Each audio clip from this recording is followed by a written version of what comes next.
Welcome to part 2 of MySQL PHP search programming courtesy of developphp.com.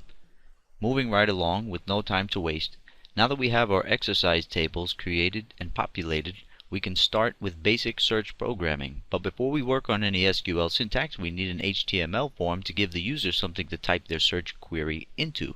So I'm going to go into the body tag and I'm going to type in a form tag. And the form action I'm going to make PHP. So if you're on Dreamweaver, you can go up here to the PHP tab and just echo. If you hit echo, you can echo server self like that. Now what that's going to do is make this file parse to itself. And equivalent to that is me typing in search.php. That makes it also parse to itself. You know what I'm saying? So I'm going to leave mine like this, echoing server self, just because I'm a cool dork. And we want the method to be post, and I'm going to see if I can just get by with that. I'm going to close that off and then go down one line and close off the form tag. Try to anyway. Pew. And actually, if you're in Dreamweaver, while you're building forms, you can go inside of your form tag there, and let's see, up here they have a selection for forms, and they give you all these nice things. You just click it and it goes in. You don't have to know anything. Like right now, I don't know anything. I'm going to click this and I have a field. Look at that. I'm going to name this text field search query. Would that be a good name? Search query? Yeah, that makes total sense. Okay. And now if I look in design view, hey, look at that. I got the form, I got the field. Now all I have to do in front of the field is put search, maybe the word search. That works for me. And I'm going to go ahead and set up the max chars to be 88. And then my character width for the how long that field's going to be. You can also use CSS and use a pixel amount or a percentage for the width on this text field. But I'm going to use the char width here and set it to maybe, I don't know, 80.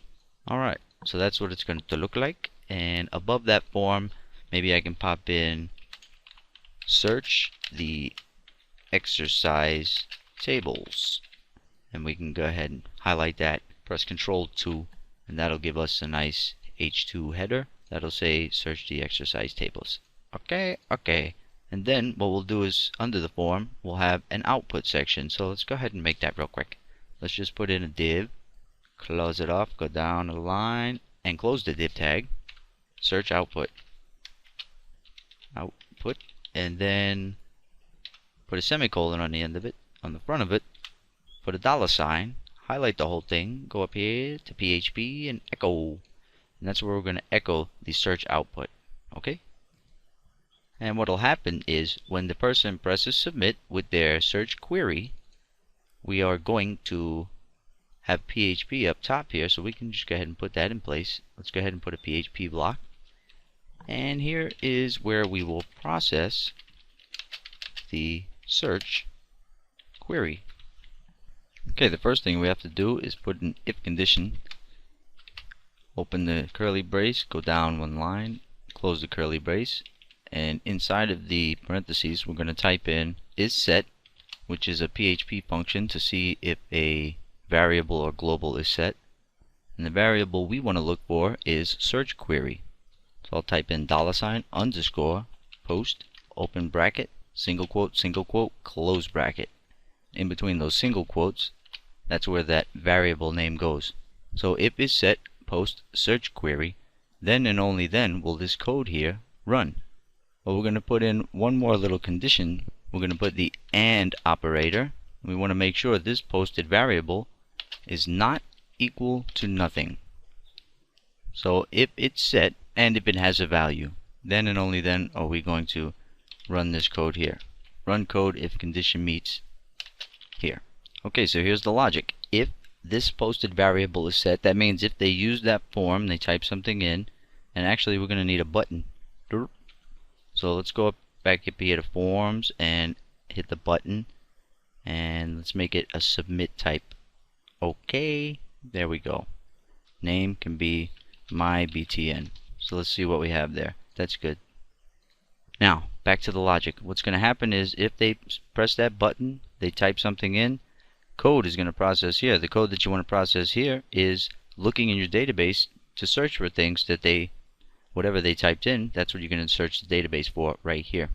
And you're going to assemble that into a variable. Whatever output comes out in the loop, you're going to assemble it into a variable called search output, and then it comes out on the page here under the search bar. Very simple, very nice. And I've decided to add something real quick early on, so we can put it under that button there. So what we're going to do is add a list, not a text area. Where is that? Select list right there. Let's name it filter 1. Okay, and in the select list, go ahead and make the select closing tag go down one line, and inside that open space you have there now in between the opening and closing select tag, we're going to put in option space value, and the first one is going to be, by default, it'll be searching the whole site. The person will be searching the whole site. And then you close off your option tag, and in between the option tags opening and closing there, type in whatever this value is here. And let's take that, copy it, and here, what did we have? We have tables called pages. That's the pages section of the site, so you can allow the user to search only in that section of the site. I'll show you how to do that. And then the other one was blog, so you can allow them to search independently within the blog. Maybe they don't want results from the pages. They don't want results from the whole site. They want only results from the blog, and they want to search for certain things only in the blog. You can allow them to do that with this little list. And let's make sure that we have that select down a couple of lines. Put in break tags. Let's make sure make those semantic by putting on the closing tag in those breaks. Yeah, that's good. Now in front of that, we can type in right here in this line, search in whole site.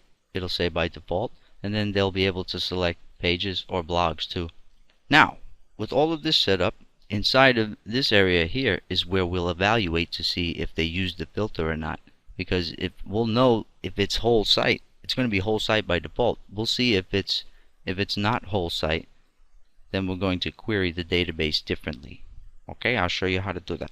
So now that we have all of the cosmetic mechanisms, really the user interfaces for searching, and we have a little display area here, we'll pick it up in the next video where we're going to actually get down and dirty with some SQL syntax, showing all the different ways that you can query your database in a search type scenario.